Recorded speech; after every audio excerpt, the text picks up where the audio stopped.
Okay, hi everyone. Thank you so much. So yes, I'm Lori Palatnik. I'm originally from Toronto, Canada. I have a mixed marriage. I'm Canadian, my husband's American. We actually met here in Israel 35 years ago. We now live in Jerusalem. We moved back 4 years ago. We have 5 kids. 3 out of 5 live here.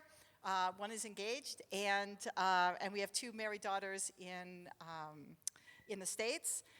So I have to tell you that I spoke, like when I first started speaking many years ago, I created like a love, dating, and marriage seminar, and I was like the love, dating, and marriage woman, and I gave it to like really thousands of people, and if you go to, it's called Sinai Indaba, and if like in South Africa, they videoed a lot of what I'm going to speak to you about tonight.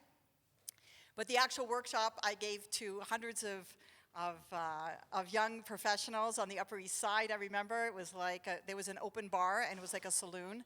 And then they had me back the next year, and I said I would only come back if they closed the bar because it really was like crazy. And so this is something, actually this is like my original love was to share this material. And I actually just wrote a romantic comedy. I wrote a screenplay. And I have a director and a producer, and I wrote a romantic comedy, which is like a regular Nora Ephron, You've Got Mail kind of romantic comedy that has a lot of this wisdom about love, dating, marriage in it. Because it's not just for the Jews, it's for the world. And I really wanted to share it with the world. Okay, so here we go. So my husband's a rabbi, and sometimes he marries people. And I often will meet 2 or 3 times with the young married couple before the wedding. They think they're meeting with me to talk about the wedding itself, which I'm going to talk to them about the hows and whys and the meaning of the ceremony. But really, I want to talk to them about marriage. Rabbi Mitch Mandel in Toronto said, if only people spend as much time planning their marriages as they do their weddings, we'd all be a lot better off. So my first session with them is called Scare Them Straight. I don't tell them that, but in my mind, I'm like, okay, this is Scare Them Straight. So what do I say to this young, very naive couple in front of me? So I say to them, of all the people walking to the chuppah, how many people get divorced? So first of all, they're shocked, like we're getting married and you're talking about divorce. So of all the people walking to the chuppah, how many people get divorced? And they say, yeah, about half, about 50%. And then I ask them, of the 50% who stay married, what percentage would you say have a happy marriage? What percentage of the 50%? What would you say? Pardon? 25%? 0? What? Who said 2? 30%? In a married audience, because when I concentrate more on marriage, tonight we're going to talk more about dating and how to find the right one, and how do you know it's the right person. You're going to leave here with hopefully like a lot of tools and practical wisdom, and really a strong sense of what are the qualities, not just that you want in a person, but what you need in a person. In a married audience, where I concentrate more on marriage, I get as high as 50% of the 50% and as low as 10. So I once did, I did this like high school Shabbaton in Detroit many, many years ago. I had 120 teenagers and myself. It was very special. And they actually asked one of the talks to be the 10 Commandments. So I got to number 7. Number 7 is don't commit adultery. And so what am I going to talk to these kids about? So I asked them, of all the people walking the chuppah, how many people get divorced? They say 50%. I go, of the 50% who stay married, what percentage would you say have a happy marriage? Who are they thinking of? Their parents. You know what they said? 1%, 2%. They weren't joking. I thought if their parents could be here, they'd be scared straight. So we're going to say now, we're going to be very generous, and we'll say of the 50% who stay married, 50% have a happy marriage. And we're being very, very generous. That means of all the people walking to the chuppah, maybe 1/4 are going to come out with a happy marriage. And we're being very generous. You don't want to be a statistic? Now let's learn. So the first thing I say to them is that we have to define our terms. We have to define our terms. The Torah is very big on this. You want to be happy? What's happy? You want to be successful? What's successful? Sometimes when I have a couple in front of me and they're having difficulties in their marriage, which happens on a weekly basis, One of the tools I use is I take 2 pieces of paper and I hand him a piece of paper and I hand her a piece of paper and I go, okay, write down your definition of love and your definition of marriage. So he writes, love is, marriage is, and she does the same thing. Then they hand me their papers. What do I see? 2 different definitions. Hello. We're in this together and we're trying to be successful in what we're in, and yet we define what we're in differently. At the very minimum, we have to have a mutual definition of what we're in. So at the beginning, I used to define love first and then marriage, which sounds like the right order, right? Love, marriage, baby, carriage, right? Then I realized, wrong order. Wrong order. Anybody here, you're a married couple? Yeah? This is a refresher for you? Okay. So anybody who's been married for a few years, like when my husband and I go to a wedding, actually we have 4 weddings to go to in the next 2 weeks. 4 weddings, okay? You're at a wedding, right? And the bride and groom get up and they talk about how much they love each other. I love her, I love him. And we're sitting there going, yeah, right, yeah. They know what love is. See, Daniel's laughing because we've all been married a few years. They don't know what love is.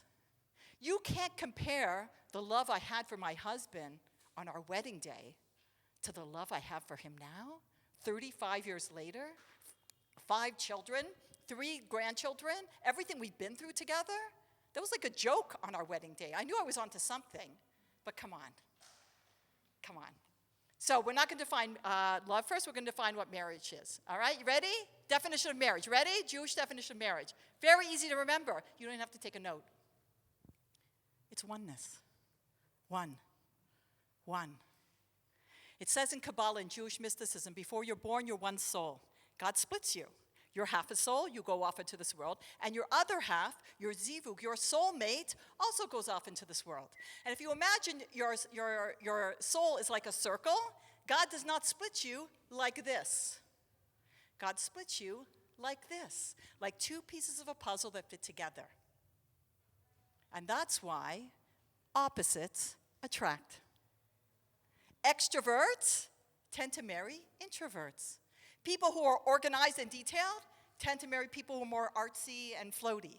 People who like the thermostat up marry people who like the thermostat down. Think about your parents, okay? Why? Why do opposites attract? Because you're half a soul and you're yearning for completion.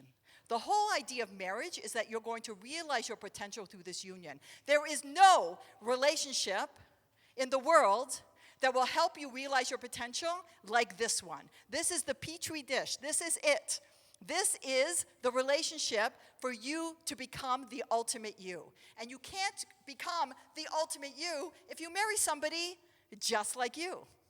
It's just more you. I was in Los Angeles a few years ago, and I was staying with some friends, and they said, there's this guy, handsome, young professional, been dating like forever, and can't seem to find the right girl. Will you meet with him and coach him as a favor to us? I said, no problem. The guy comes over. He's right, young, handsome, professional, like successful. And I said, okay, so tell me about yourself. So he starts telling me about himself. I go, okay, now tell me what you're looking for. Guess what he described? Himself. So I said to him, it's really great that you love yourself so much you want more of you, but maybe this is your issue. My husband is an introvert and I'm an extrovert. He is much more social and much more outgoing because he married me, and I'm a much deeper and I'm much more intuitive person because I married my husband. Do you hear? So beware, because God willing, you're all going to get married. Beware. The same qualities that you were so attracted to in the other person that complete you are the same qualities that later on in marriage make you nuts. Why can't you be more social? Why can't you be more organized? Why can't you be more fill in the blank? Instead of resenting those qualities, celebrate them. Those qualities are there to help you become a greater person. And, file this away, we don't grow through our spouse's good qualities. We grow through our spouse's challenging qualities. Because when we have to deal with our spouse's challenging qualities, we have to be patient, loving, sensitive, non-judgmental, supportive. If I told you I have a patient, loving, non-judgmental, supportive person for you to meet, you go, oh my gosh, she sounds great. I'd love to meet her. Get it? We don't grow through our easy kids, we grow through our challenging kids. And maybe you're one of those for your parents. Because when we have to grow through our challenges, we have to be loving and patient and supportive and sensitive. God brings all of these people into your life, including the person that you're going to marry, to squeeze the potential out of you, to make you a greater person. Their good qualities, that's the whipped cream on the hot chocolate. Yum, yum, yum, extra enjoy. But we really grow through their challenging qualities. Okay. So that's what marriage is. Marriage is oneness. What is love? What is love? There are three aspects to the definition of love from the Torah. Number one, love is the emotion that you feel when you focus in on the virtues of another person and you identify them with those virtues. I'll repeat because it's so important. Love is the emotion that you feel when you focus in on the virtues of another person and you identify them with those virtues. That's love. For example, everybody has stuff. Everybody has stuff. When a couple comes to me and they're like, they want to get divorced, so I'll say to the woman without the guy in the room, okay, like she's telling me all the terrible things about him. I go, you can get divorced. She said, you want to get married again? She, yeah. I go, you know the next guy? He's not going to have that stuff. He's going to have other stuff because everybody has stuff. So right now you have known stuff, and now you're going to trade in for unknown stuff. Everybody's got stuff. If I focus in on my husband's goodness, I will feel love. If I focus in on his stuff, I won't. It's really that simple. If I ask a pregnant woman, okay? If I ask a pregnant woman, hopefully nobody, if a lot of singles here, nobody's pregnant. So if I ask a pregnant woman, are you going to love your baby? What would she say? Of course. She's insulted I even ask her. I go, how do you know? What, you love every baby? Remember the snivelly, snotty, crying baby on the plane kicking the back of your seat? How do you know you're not going to get one of those? Why does every woman and every man say, of course I'm going to love my baby even before the baby's born? Because they made a choice even before the baby's born to love that baby. And you never met this baby. Doesn't matter. Boy, girl, extrovert, introvert, athletic, creative, intellectual, easygoing, quick to anger, it doesn't matter. Do you notice your parents never fell out of love with you or any of your siblings? Did they ever fall out of love? Did they ever call up Jewish Family Services and turn one of you in? What can I do? I fell out of love, okay? We never fall out of love with our children who we never met. And yet, listen to the insanity. Our spouse, who we chose, who we dated, all these different guys and girls and said, that's the one we fall out of love with. What happened? We stopped choosing because love is a choice. You make a choice even before the baby's born, no matter how the baby comes out, to love this kid, no matter how crazy they make you. There are people visiting their kids in penitentiaries, okay, who are being put away for crime. You never stop loving them no matter what. And yet, our spouse, what'd you do for me lately? That's the one we fall out of love with? All right. So we don't believe you fall in love. You fall into a pit. Love is a choice. What's the choice? Focusing in on their goodness. It doesn't mean you're blind to their negative qualities. Who knows my kids' good qualities better than I do? Nobody. Who knows their stuff better than I do? Nobody. And yet you ask me about my kids, I'm like, oh, my Shoshana, my Zevi, my Moshe, I'm not just a bragging Jewish mother. That's how I see them, even though I'm totally cognizant of their stuff. Got it? As it said on the flyer, you're not looking for the perfect person. You're looking for the person perfect for you. And the person perfect for you is an imperfect person, just like you. Okay? Okay. Number one, so that's the first aspect of the three definitions of love. Number two is what's important to you is important to me. Love is what's important to you is important to me. Our middle son, Moshe, he's our jock. He's our athlete, okay? So our son, Zev, he's like the intellectual. Moshe's the athlete. So we didn't raise our kids with television, but when I would travel, I would always turn on ESPN.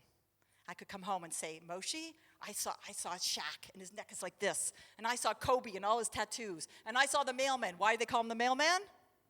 Because he delivers, okay? Karl Malone. I know this stuff. And when I would say that to Moshe, Moshe's eyes would light up. Because he knows I don't love sports, but I love my Moshe. And love is what's important to you is important to me. The third aspect to the definition of love is from Rabbi Dessler's work, Strive for Truth. He asked the Jewish philosophical question, does loving lead to giving, or does giving lead to loving? I love you, so I give to you, or the more I give to you, the more I love you. And the Jewish answer is, the more you give, the more you love. And I'll give you the proof. Kids, children. They handed me my first baby in the hospital, Shoshana. I had never babysat before.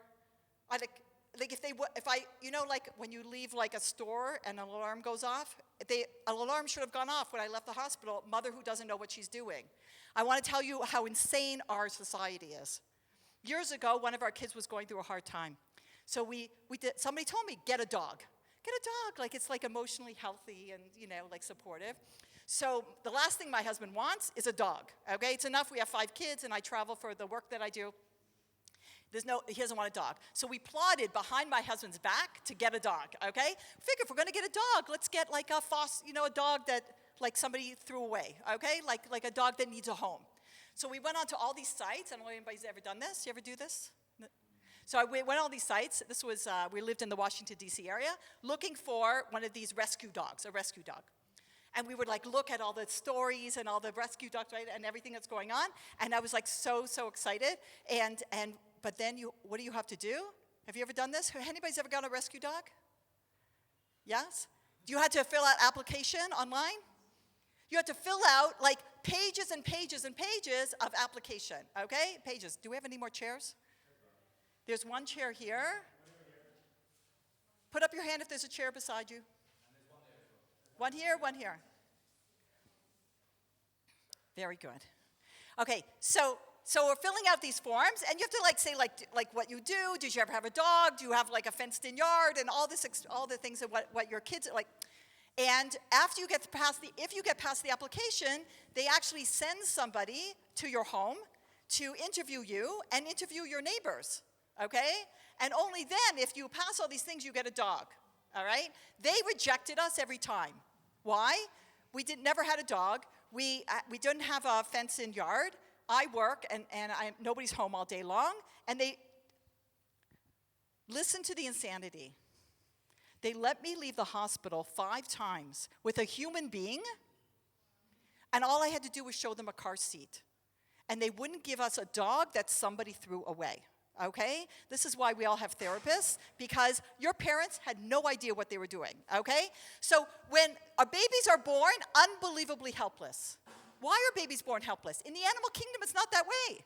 You have a deer, it has a fawn, it nurses a little bit, it has a life.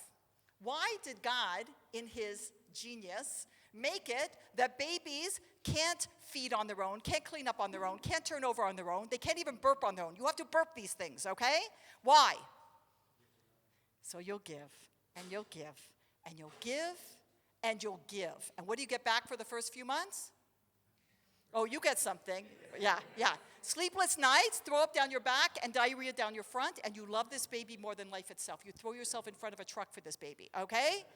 It's not, if you want to love somebody more, don't wait to love and give. Give, and that will bring love. Okay. Now, there's much more to share, but we want to get to the workshop part, okay? This is more work than shop, and I want you to take your pieces of paper. If anybody doesn't have a piece of paper and wants one, let Coach Ratner know, and he'll bring more. Does anybody want a form and they didn't get one? Yes, okay, and pens. Okay. I want to tell you, what we're about to do works, okay? This works. And why? Because until you know who you are and where you're going, you don't know who to go with. You really have to introspect. God already knows who you're going to marry, but you have to merit your besheret. You have to merit them. And part of it is, and I did this work before I met my husband, so that I will instinctively know not just what I want in a person, but what I need. God doesn't want to give you necessarily what you want. He wants to give you what you need. And sometimes we get distracted by a whole bunch of stuff that the media says and your friends say. And like I loved it when my girls were dating. 3 out of 5 of my kids are married. I loved it when my girls were dating and they were getting advice from their friends who are not married, who know nothing, okay? All right, so at least in the traditional Jewish world, the parents are very involved in this because who knows best? I really do know better. I do. And not just because I've been married a few years, because I know my kid. Because I know my kid. And who knows my kid better than I do? No one. Who wants what's best for my kid more than I do? No one. Because their friends are saying it based on their stuff, okay? And their issues, and they're not being objective. So don't poo-poo your parents so quickly and don't write them off. It's good to have people in your life to help you through this. I'm here as a stand-in, okay, for the mom you always wanted to help you to find the right person, okay? You could trust me, trust me, trust me. All right, so this takes a little bit of work, but each step is important, and you're going to do the work. So the first step, if you take a look, and we're sorry, we don't have clipboards or anything, but that will be in our advanced class. You're going to write down, and it says 5, but I don't, Coach Rantner wrote 5, but I believe that you should write much more than 5. The first step is, I want you to brainstorm what you're looking for. What are you looking for? And there's no right or wrong answer, and you're not sharing this with anybody. So you can write down anything. It could be anything from height to weight to geography to midot to qualities, character traits that you're looking for, okay? Just brainstorm. There's no right or wrong answer. Don't just write 5. Just brainstorm on what are you looking for. Do that now. Now you're going to describe yourself, okay? This is character traits, okay? You're going to describe positive qualities. It says 5 and 5. I would do more 10 and 10. 5, describe yourself. What? You can't, there's no 10 ways to describe yourself, okay? So in my workshop, usually I give you actually a list of character traits, and then you go through those, but that'll be in the advanced version. There you go. This guy needs a pen. This guy with the sweater, the brown sweater. You got one? Oh, you're using your phone now. Who needs a pen? Pen. Okay. Okay, just describe yourself. Why do you need to list your, what says negative? I would call them challenging qualities. Why? The Talmud said if somebody calls you a donkey, don't believe them. If a second person calls you a donkey, don't believe them. If a third person calls you a donkey, buy a saddle, okay? You have to be real with also your challenging qualities, okay? So write down your positive qualities. You're smart, you're funny, you're intelligent, you're intuitive, you're sensitive, you're loving, you're whatever, okay? And your challenging qualities. You're messy, you're impulsive, you're judgmental, you could be abrasive, okay? Again, you're not sharing this, so be honest. Okay, describe, I know it says, think of 3 married couples you admire and list at least 10 qualities. Don't do that, okay? Describe 3 happily married couples that you know. If you don't know 3, describe 2. If you don't know 2, describe 1. And if you don't know 1, don't tell your parents, okay? Okay, now, shh. Think of a positive role model in your life. Bless you. If you're attracted to the opposite sex, it should be somebody of the opposite sex. If you're not attracted to the opposite sex, fill in the blank, okay? But you should think of a positive role model in your life. Teacher, parent, grandparent, rabbi, whoever, okay? Describe them. Okay, that's the next step. Just describe them. Like their character traits, okay? Their midot. I tell my kids when they were dating, midot are forever. Character is forever. What a person does and where they do it can change on a dime. Really, rabbis can become doctors, and doctors become mailmen. Okay, I married my husband. We're going to live in Israel forever. We ended up in Canada, the United States, and we only moved back here. We're out there for 30 years. It was the fact that I wanted to live in Israel, and I wanted somebody who wanted to live in Israel, was not a geographic point. It was a midah. Because even if we don't end up in Israel, because you never know where life's going to take you, I wanted somebody who yearned for it and loved it as much as I did. Do you understand?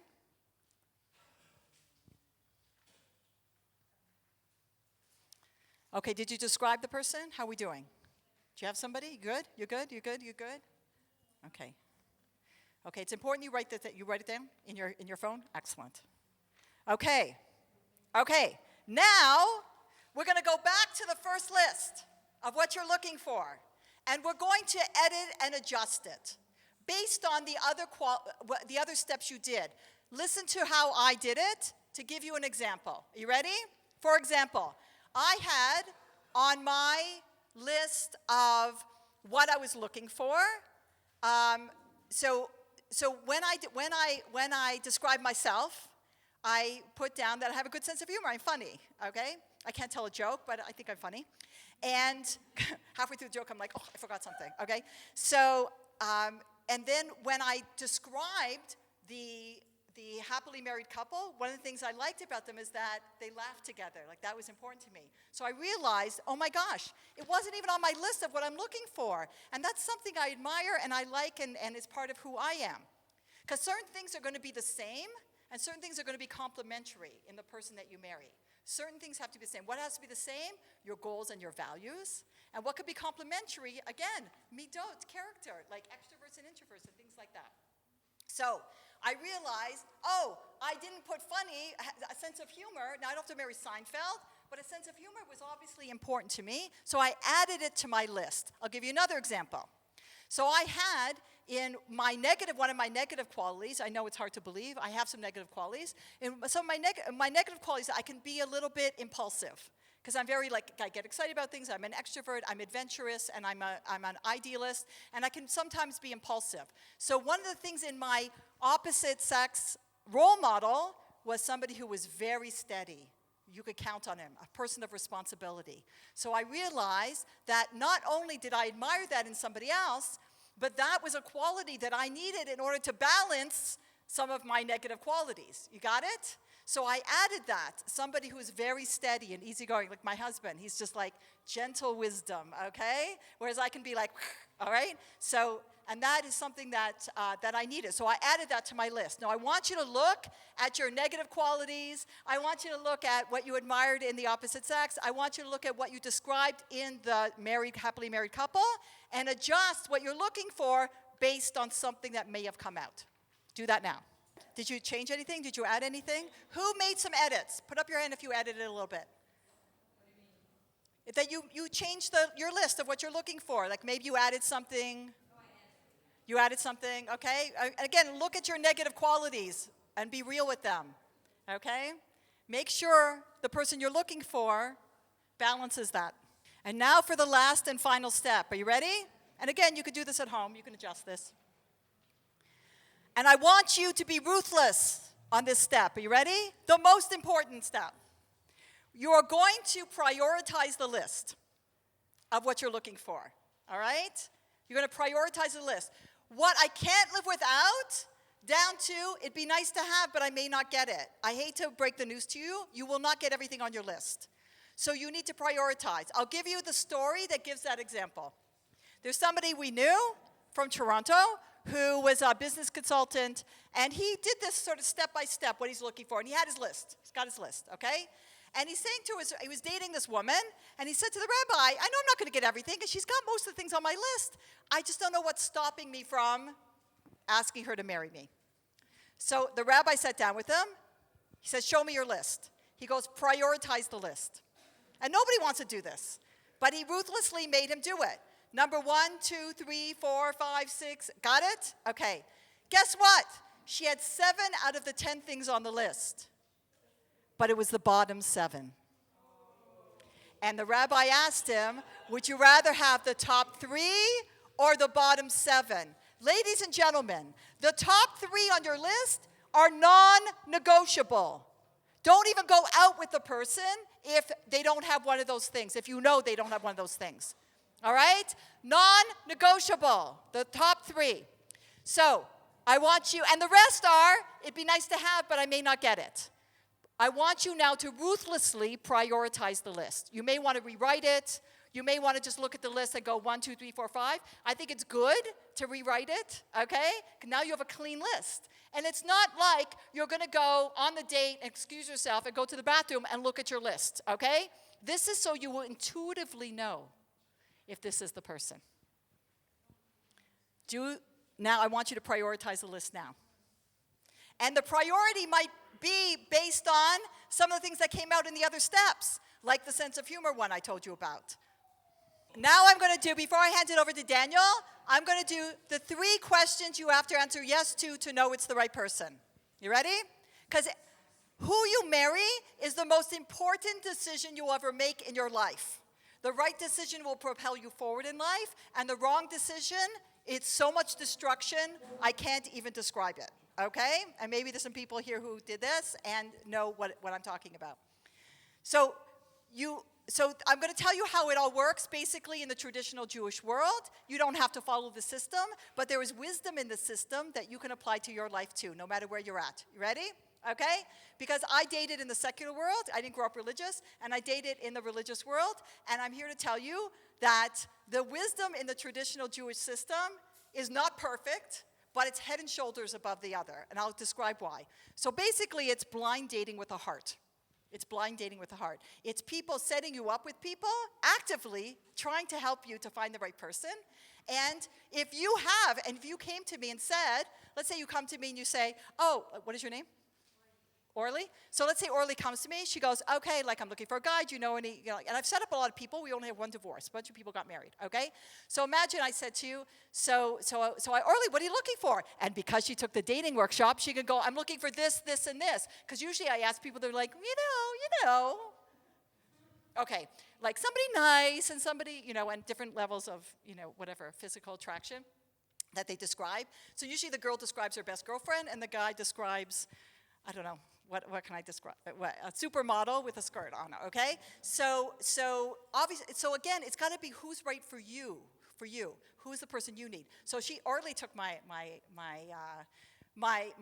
class, so she's like, oh, I need this, this, and this. I'm like, oh, so I'm thinking like, oh, like I'm thinking of a guy, okay? So we're just going to pick a guy at random, okay? Okay, what is your name? Navi? Okay, so I'm thinking like Navi comes to me and he describes what he's looking for, and I'm thinking like, oh, this might work. Navi and Orly, Navi and Orly, Navi and Orly, okay? So I set them up. So how do I set them up? So what I usually do is I pitch the guy first, in general. In general, this is how I do it. I just did it recently. I pitch the guy first. Why? Because I tell Navi about Orly, like, da-da-da, and he goes, yes. And then I say to Orly, okay, like I get a yes out of the guy first. Why? Because if I go to the girl and she says, I describe Navi, and she's like, yes. And then I go to Navi and he goes, no, I don't think she's for me. I go back. She's devastated, okay? She's been writing Mrs. Navi, whatever, okay? Before she's even met him, okay? But if I get a yes from Orly, and then I go to Navi, and Navi says, no, if I get a, wait, where am I? If I get a yes from Navi, and I go to Orly, she goes, no, I don't think he's for me. And I go back to Navi, he goes, what girl? Okay, like he hasn't even given it a second thought since I last said it to him, okay? In general, okay? So that's why I get a yes from the guy, because I'm always protecting the girl. I'm protecting the girl. So I go to Navi, nice guy. Navi says yes. I go to Orly, says yes, great. So what do? Tell Navi to call Orly, okay? You have 24 hours to call, otherwise you're off this island, okay? Okay. So Navi calls Orly, and then they go out, okay? So I usually tell people, don't spend a lot of time on the phone. Like, just make the date. Because what do people do? Here's a mistake. Hours on the phone, but now you have nothing to talk about on the date because you've talked for hours on the phone, and you've got this, like, some people are amazing on the phone, and they're crummy in person, and vice versa. So just make the date. Like, don't spend just make the date. So now you meet, and you go. So I tell people, the date, don't go to a movie, okay? Why? Why shouldn't you go to a movie? Yeah, because you're standing in line talking about other Woody Allen movies. Okay, then you watch the Woody Allen movie, and then you go out and you talk about Woody Allen. Now you know a lot about Woody Allen, and you don't know about each other, okay? So you should tell them, go to a place that's more public, or you could talk and whatever. The first one is that you just like each other, okay? Do you like each other? We have a 3-time rule. 3-time rule is, unless you're disgusted by the person, you go out 3 times. Why? Because are you yourself on the first date? You're nervous, okay? Are you yourself on the second date? a little bit more yourself. By the third date, you have a sense of like, do I want to continue this or not, okay? And in the traditional dating world, you're not dating for recreation, you're dating to get married. You don't know if you're going to marry each other, but you're dating to get married. You're both into commitment from the beginning. You don't know if you're going to commit to each other, but you're both into commitment. You see how this saves 4 years of dating, 2 years of living together, and a lot of pain. Okay. So now, so you go out, and hopefully, so 3-time rule. So unless you're disgusted. What is disgusted? Do you remember the movie When Harry Met Sally? Yes. Remember that scene? Not that scene, that different scene, okay? Remember the scene where Harry went out with a girl and Sally went out with a guy, and now they're talking, they're out for dinner, and she's like, oh, this is the worst date ever. And he goes, no, I just had the worst date ever. And she said, no, and he says, prove it. And she goes, before dessert, he plucked a hair out of my head and he flossed with it, okay? That guy doesn't get a second date. That's disgusting. Got it? Okay? Otherwise, okay, right? Navi's a little nervous at the beginning, second date, okay. Now, after the first date, you don't make a second date with each other. You get back to me. You get back to the person who set you up. Why? Because let's say you're thinking like, oh, this is going great, but she's like counting, like she's making recipes in her head, and she's just like, get me out of here. So, and he says at the end of the day, Navi says to Orly, like, would you like to go out again? Like next time, and you're like, okay, but you don't. And now you're like so into it. You think she's into it, but she's not into it at all. So to save everybody a lot of time and trouble, because you don't know each other, why break each other's hearts? Okay, just get back to me. So sometimes Navi will get back to me like, oh, she's so great, whatever. And Orly goes, you know what, he's a nice guy, but I don't really see it, whatever. And sometimes I was pushed into my second date with my husband. Totally pushed in. Totally pushed into the third date. And the third date, I knew I was going to spend the rest of my life with him. So sometimes the person is there to push, and sometimes the person is not there to push. And the person is there as a sounding board, because you're probably wondering, what is Navi thinking? I know, okay? And you're wondering, like, what's Orly thinking? I know. So I'm able to help you guys navigate this thing, okay? And hopefully get you to the chuppah. And there are lots of stories and crazy matches, all right? But sometimes you're there to say, like, maybe this is not it, okay? Like, it was a good try. And you get to know, okay, I wanted somebody extroverted, but not that extroverted. He was climbing on the tables. Or I wanted somebody sensitive, but she's crying all the time. You understand? So you start to refine what you're looking for, and your list starts refining. Got it? Okay, number one. Okay, so that's how it works. So how do you know it's the right person? Now, how do you know? You're dating, right? Navi and Orly, it's going great, okay? So how do you know this is the one?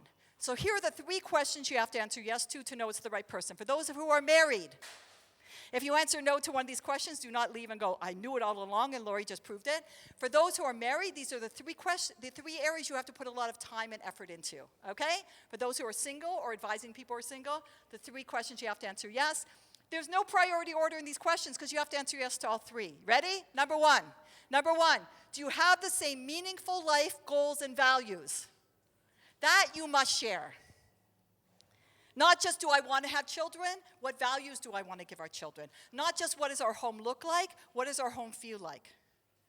You must share, my day-to-day goals are very different than my husband, but the deep core values, meaningful core values and goals, we share the same. We're on the same page. Number 2, are you physically attracted to each other? The Talmud says you're not allowed to marry somebody unless you're attracted to them. But I'm going to generalize right now in a big way. That means there are exceptions. Are you ready? Generalize, okay?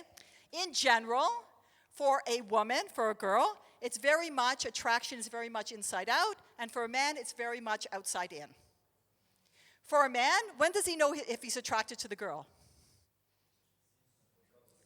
30 seconds in, okay? Really, like 10 seconds in. Like, he doesn't even sit down. He looks at her across the room, all right? He knows right away if he's attracted. For a girl, it's much more inside out. I'll give you an example, okay? Imagine I'm single, and I'm with my friend, and we're at a singles event. And I see a guy across the room, and he's hot, which is a very regional term. I speak all over the world. If you say hot in London, England, they put up the air conditioning, okay? In London, he's fit, okay? In Brazil, he's guapo, okay? In Costa Rica, he's a cat, okay? Like it's a regional term, okay? I once spoke to a deaf audience, and he's this, okay? Okay. All right, so imagine, but let's say hot, okay? So I see a guy across the room, and he's hot. So my friend sees me looking at him. She goes, he's hot, isn't he? And I'm like, oh my gosh, he's so hot.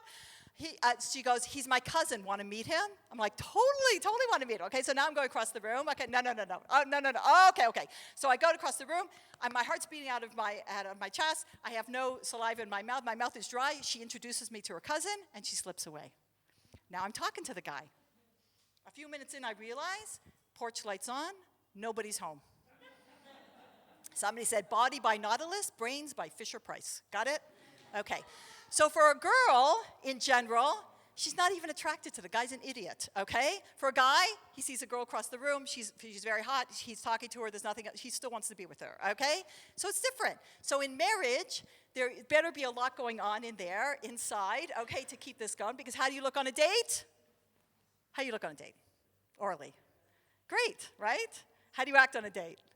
Great. Get it? Life isn't always so great, okay? People get old, and people get fat, and people get bald, and people forget to put the toilet seat down. People forget to put up their socks, and people wake up with their makeup. Life isn't always so great. Anyway, I think Daniel's going to talk a little bit more about that when I pass over the mic. Okay, that was number 2. Are you physically attracted to each other? Number 3. The third question is different for a guy than for a girl.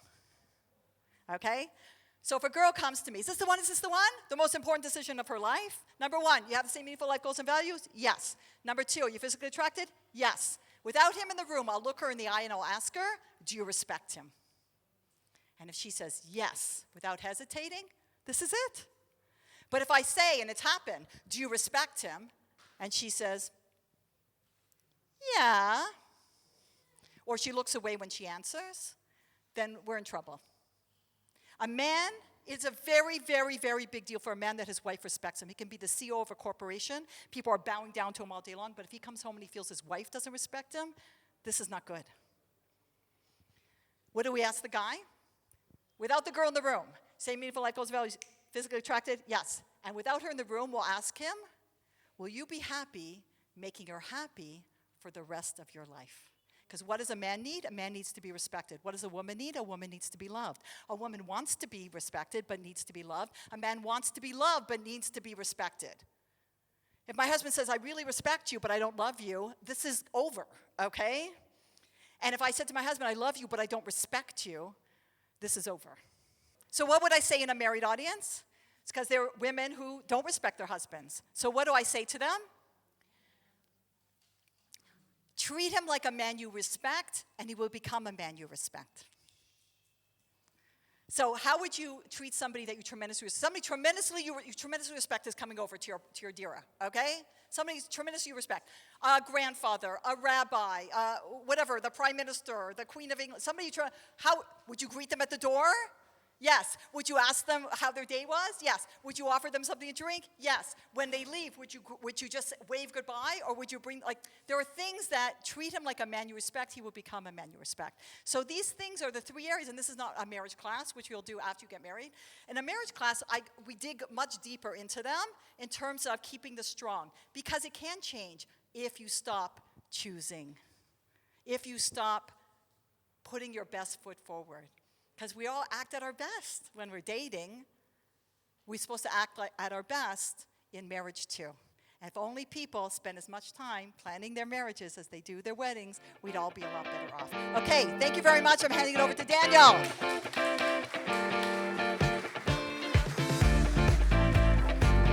Thanks for watching the Fishing Coach Show. If you like what you just watched, make sure you like, subscribe, and comment with any ideas you'd like to see on any future episodes. We'll see you next time.